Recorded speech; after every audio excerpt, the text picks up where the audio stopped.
Thank you for tuning into this episode of the Movie Screeners Club podcast. I'm your host, Sophia Falk. The Movie Screeners Club is brought to you by Designing Hollywood Productions, in association with Gardena Cinema. If you want to win the chance to have your short film screened in a huge theater and the opportunity to be interviewed on our podcast, please submit your film today on our website, themoviescreenersclub.com. My name is Michael Yu. I directed En Garde.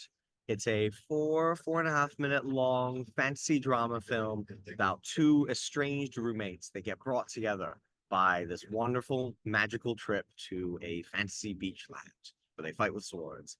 And I won't reveal the rest. Really excited about this project. And Sophia, thank you for having me on the podcast. Of course. Michael, I'm so excited about En Garde. It's so fun. It literally went in kind of a direction that I was not expecting at all. Interesting. I really was expecting it to be really bottled, especially because it was a part of the 48-hour film contest. Yes. How was that experience? How is it kind of getting everybody together for 2 straight days to shoot this thing, write this thing, edit the thing? Like, that's crazy. The 48 hours, they're wonderful competitions, but they're like going to war, even more so than your traditional film, because you get given a prompt, you have 48 hours to make the film.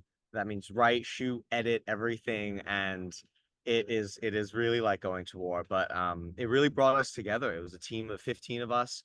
Most were kind of alumni or current students at UC Berkeley, and a few kind of support from the other college. I went to UC Berkeley as well as Claremont McKenna. So a little bit of support from the Claremont side as well. And we formed a little production company from this project and the project we did right before this, and aptly named the production company Berkmont, because we're Berkeley and Claremont kids combined.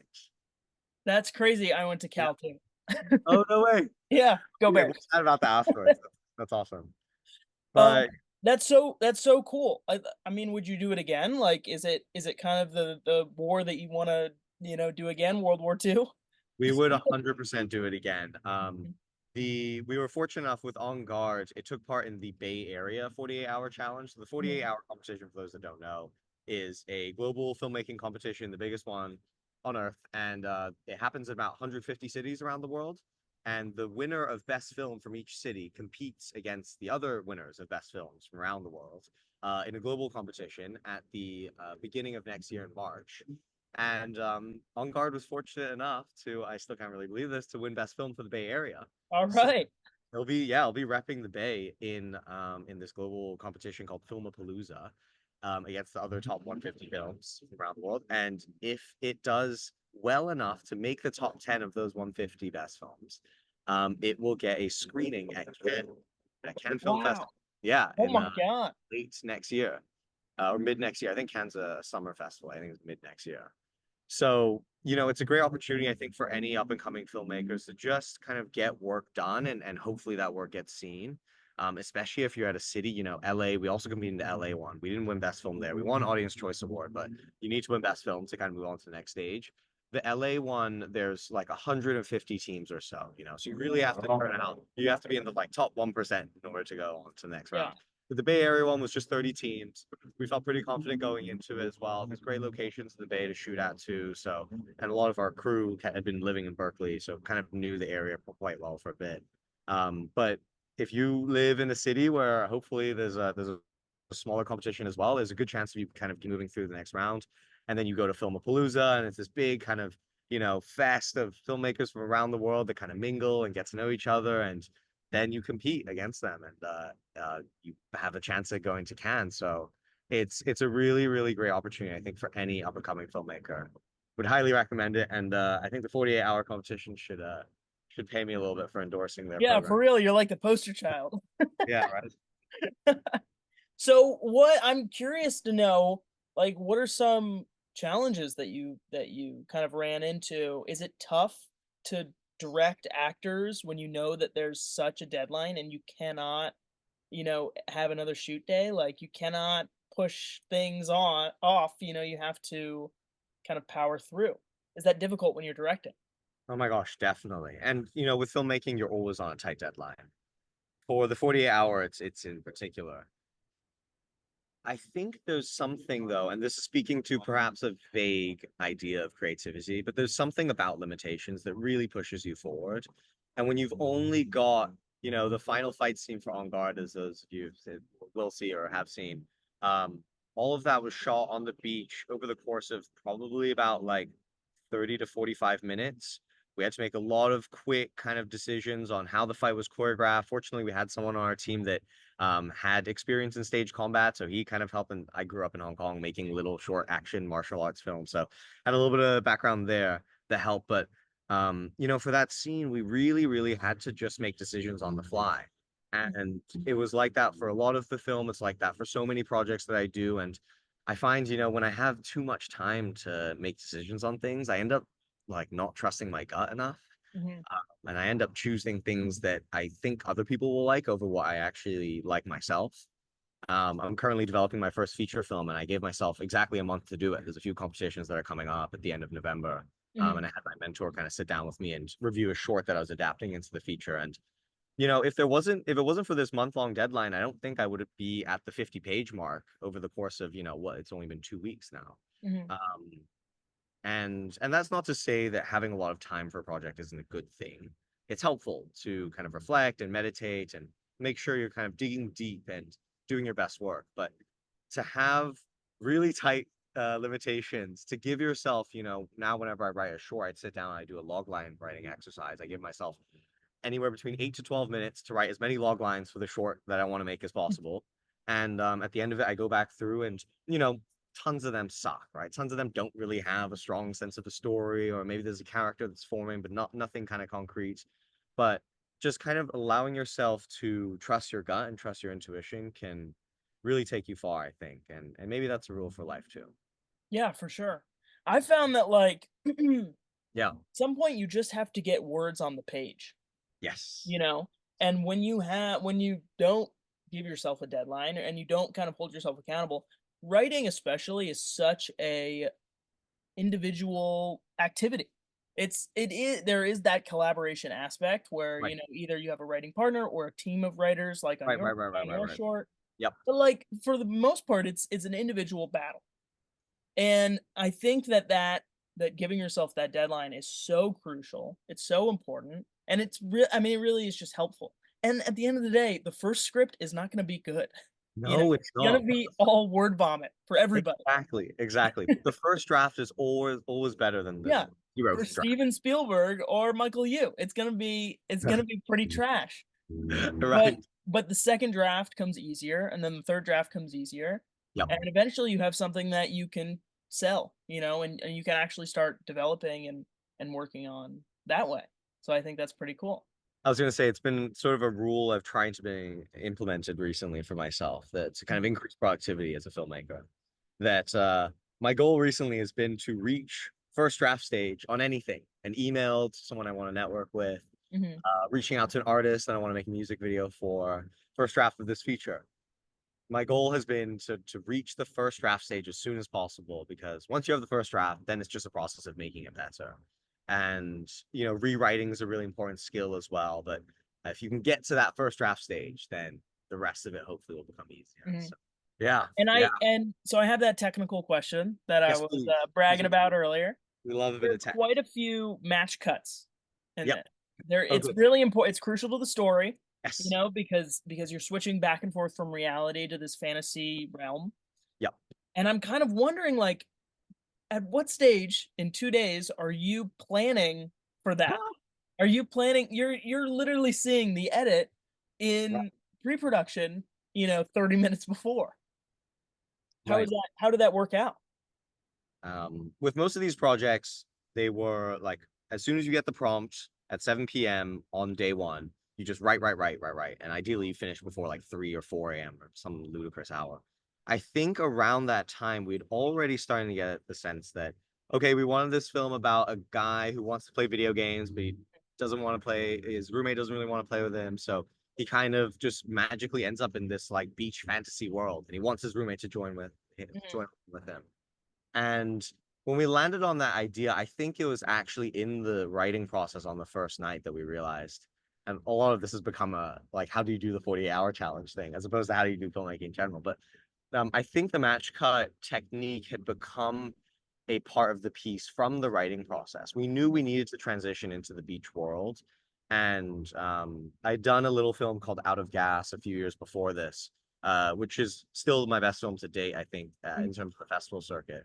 And it followed the lives of a truck driver and a banker, and they go through kind of a similar sort of, monotonous every day. The truck driver is just driving along, the banker is just typing away at his computer, sort of schedule. And mhm. uh, the whole film kind of likens them to be together. And in this magical moment, they kind of do get brought together at the end of it. So I won't spoil that either.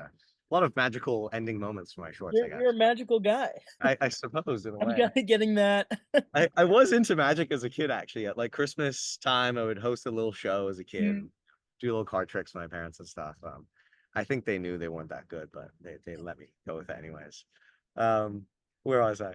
Yeah, I think with Out of Gas, we had played, it's also in a way, it's a two character study, and we played a lot with kind of match cutting back and forth between, as I was saying, the truck driver at his kind of car, right? That'd be in like a profile shot, the banker at his desk, that'll be sort of in a profile medium, framed in a similar light.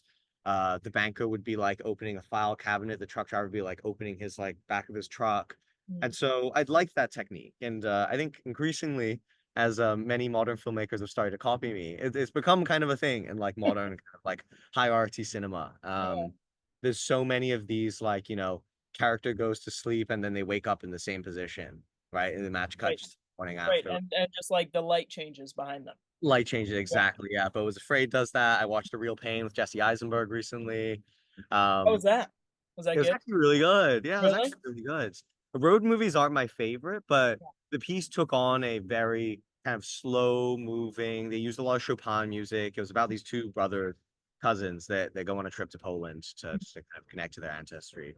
Chopin obviously being Polish. Yeah. There's a lot of kind of slow moving kind of artistic sequences that I didn't expect from like an American road movie, Yeah. which was see. All this to say, match cuts, as Ari Aster and Jesse Eisenberg have been copying me, are a really interesting technique, right? They move you into a new space, but then kind of keep you centered in the moment that you're in before. Um, and I think there's something comforting yet jarring about it as well. And for the main character of our piece, there's that's reflected in the way that he kind of is transported to this space. It's sort of sudden, but it's also like he's meant to be here and he's excited to be here. And he checks out his sword. He's like, oh, Mhm, I'm here on this beach. I'm gonna fight some people. So the match cut was definitely a technique that we wanted to lean into. I wish we had leaned into it a little bit more. mhm, Of just a way of kind of like a vessel to take us into this fantasy world and kind of come back into it. And if we were to do the film again, I think I would want to topple that towards the end of the piece and kind of play away from the match cut where it's comfortable to kind of go into the beginning. But as the story kind of gets more complex and we see that, the other guy, the roommate, doesn't really want to be a part of this fantasy world, how can you play against the match cut and go with mhm. something that feels similar to the match cut, but sort of different as well to kind of help build the tension. So yeah, lots of learning to be had, but I'm glad you noticed that technique because it's one of my Oh, of favorite. course.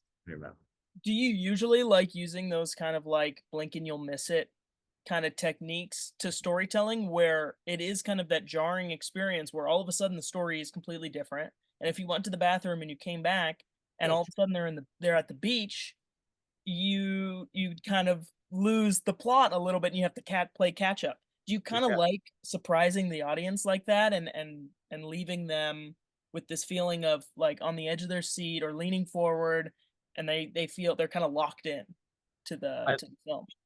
I love this question because it's one I don't have a full answer to yet. I'm so young in my career. I'm still figuring out a lot of the techniques I like playing with and how to toy with the audience. I think it does depend on the story. And with this piece, it made sense a little bit to throw the audience into the deep end early because that's where the character is coming in from, Right. right? He has this want, which is to kind of connect with his roommate. Okay, he doesn't get that. He has this kind of external goal, this external want, which is to like have a bit of fun to play a video game. So okay, his roommate doesn't want to do that, so he goes on his phone for a little bit. Um, so I think with a piece as short as this, I'm very happy to kind of throw the audience into the deep end early on into the thing, and a lot of it built off of that kind of transporting to this magical world. I think with a longer form piece, though, I really want my audience to feel like they're in good hands. And if there is something as sudden as like, oh, all of a sudden, like there's this fantasy land thing that's going on, and that's new, and that's outside of the realm of what the character knows to be the real world as well as the audience. I think if that was happening in a longer form piece, like if En Garde was a feature film, I don't think I would want to keep the whole match cut transporting fancy world Mhm. thing until later. I think I'd want to bring that in as soon as possible because it's quite a big deal to, introduce a whole new plot element as this is, right? That there exists this like beach place that he can be transported to if he's holding the sword. Um, and I think the story would have to really warrant that big of a jump for it to happen like at the climax or, in act two of the film. I want the audience to feel set up in the world that they're in at the beginning of the piece.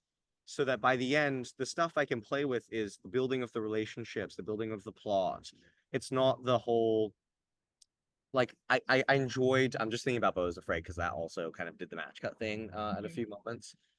With Bo is Afraid, That was my biggest like critique with that movie is that it right, every 5 minutes you're in a new movie. It was like there were 3 or 4 movies in that one movie, and I felt like because it was 2.5 hours long, because I'm right, right, right, sitting there, right. I want to be taken care of, and that movie didn't take care of anybody. It all it Definitely, did was make you uncomfortable, make you queasy, and and and just I don't know, I that was not my movie for sure I totally because of agree with you. that aspect. I totally agree with you. Mhm. It's and look, it's an approach, right? The goal of Right. Bo is Afraid, if you could make the goal one emotion, is to probably discomfort the audience. Absolutely, and it Right? did it. How It yeah, did it. how better to do that than like change the Right. whole like landscape of that universe Mhm. multiple times. I think it does it 4 times, throughout the film. Mhm. Um, no, my kind of film. I love Ari Aster. I think he's got great work and he's doing really interesting new things that a lot of American cinema, I think, is a bit stagnant on, especially amidst all the crises of the switch to streaming and, Mhm. viewership going away from kind of traditional film and television to shorter form content, which, at my day job at a content studio, we're talking about a lot as well. Like, how do we keep people watching movies? How do we do this? When, like, there's better content that's 15 seconds long. Well, not better. Different. I shouldn't say that. Different. Eat the dog. Easier to watch. All right. So to not ramble on too long and to answer your question, I want the audience to feel safe and comforted. There's something about a movie to me that is so special, and it's the reason that I think if I had the choice to be either only a film director or a TV director, I would choose specifically film. Mhm. Um, it's this art form. It's this, and not say that TV isn't, but it's like walking into a gallery and like looking at a painting, and there's white walls around that painting, and there's confines to what the piece is. That's what a movie is, right? It's only a certain length of time, anywhere between like low on the hour and a half end to like high, God forbid, 3.5 hour end. The Irishman and whatnot, the Scorsese work. But there's something kind of complete about that as a piece. Mhm. Whereas TV can go on, and there could be new characters, and we can change the cast actually. And if we want, like, we can change a bunch of the story, and people will come back because it's IP, because Suits, and so I'll watch Mhm. Suits that way as well. And no offense to TV, it's a different model, it's a different market, it's a different form. I respect it too, but there's something there's something about the way that a movie works that gets to the core of what it means to be human, and that's what always drew me. That's what drew me to the ridiculous subject of anthropology when I first went to college.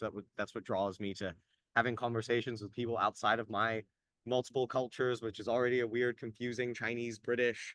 But I grew up with Filipino in my house as well, household, and then my friends were from all around Western Europe, but we all sound American somehow. There's like something about getting at the truths of humanity and what makes us all the same but also different Mhm. that a movie can achieve in a way that I think TV is just a little bit different of a format. It can't do quite as well. Mhm. So sorry, TV folk, and sorry for all the showrunners out there that love doing your work and you do great work, and I would love to be in your space too. But there's something so special about a movie, and I think it's programs like this, Sophia, that you're running that kind of help create a new kind of generation of filmmakers and new generation of voices. And I think we need more of that. What kind of draws you to a story that you wanna tell as a director? What what is leading you to write scripts about certain things, or and what's leading you to pick certain, even certain artists to make music videos for? What's kind of drawing you to that level of storytelling? This is a great question. And it goes back, I think, to the gut and intuition thing, Mhm. right? As you make more, you kind of learn to trust that kind of like inner core of yourself a little bit more. And that's a hard thing. It's hard to know what your gut is saying and what Mhm. your gut is just saying because they're listening to what the other voices around you are saying. Um, and I've had my fair trials and tribulations with making stuff that I think other people will like, and I don't Mhm. actually like it myself. And even if other people like it, then like, why am I making? Like, I'm not making it for, like, I'm not making shoes. If I was making shoes, then like, okay, I need to shape it to your Right. foot. But I'm making like a shoe for myself that you can also wear. But Mhm. like, you don't have to have the same feet as me to wear the shoe. Yeah. You're making It's a like crock a perfect analogy. per se. We're making a crock, you You're said? making a crock. I prefer that answer. Yeah, we make I don't know what does draw me to a story. I've been asking this a lot. I'm directing a short when I go back to Hong Kong for the first time in 6 months. Mhm. This not it's the first time in 6 months I've made a short. I've been making plenty, guys, please. But no, the first time in 6 months I've been back home. And I've been doing a lot of work on, okay, there's tons of different kinds of stories I can tell. I'm starting to get a sense that, I'm really into drama comedy. I'm really quite into slice of life. I'm into artistic, kind of slow moving work, but I'm also into kind of ridiculous over the top stuff too. And so Mhm. balance that. So I've kind of got the language building. But what is the story that I'm going to tell when I go back home this winter? Is it gonna be super authentic and in the moment and about a guy from Hong Kong who's three-quarters Chinese and one-quarter white, but doesn't really look white and sounds American, and he moves to the US and he comes back to Hong Kong for the first time and wants to make a movie? Is it gonna be some meta thing like that? Or is it going to be about the difficult relationship that I had with some of my family members and from everyone being from a different part of the world and coming together, and the Mhm. strange kind of conversations we have at dinner as we eat fish and chips with bok choy?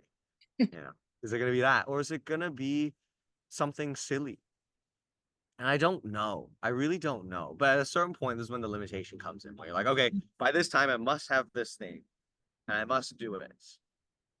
So, how do I pick what story to tell? I think the limitation helps, number one. And I think number two, it's the stuff that I probably least want to tell. Mhm. It's the stuff that I least want to talk to my friends about, my family about, that I might feel okay talking to my therapist about, but maybe not too in depth. Mhm. That's the work that for me, as it stands right now, draws me in the most. Those weird little things deep inside of me that I'd rather other people not see because they make me seem not perfect. They make me seem really weird and complex. But those are the things that I think are the most human. When you see a character on screen and they get brushed off at a grocery store, and you think, "Oh wow, I've been like that before. I felt alone before."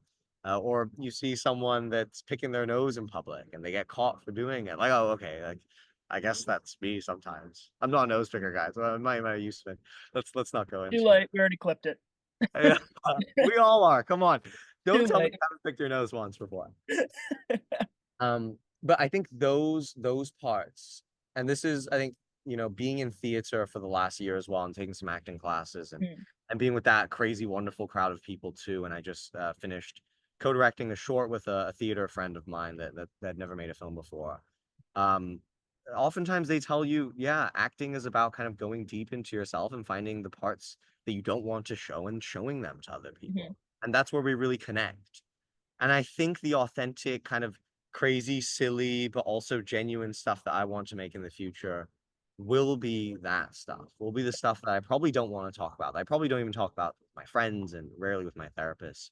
It's the work that I'd rather other people not see, but Mhm. that really gets at the core of who I am. And I think if I can show who I am at my core, my nose picking, culturally confused core, I think other people can hopefully see something from that too. Well, on that note, Michael, thank you so much for meeting with me. I Of th course. Thank that you was too. very profound. I Well, gotta go I cry or hope so. something. I don't know. I hope so. Ending it with a nose picking moment is probably Yeah, not. exactly.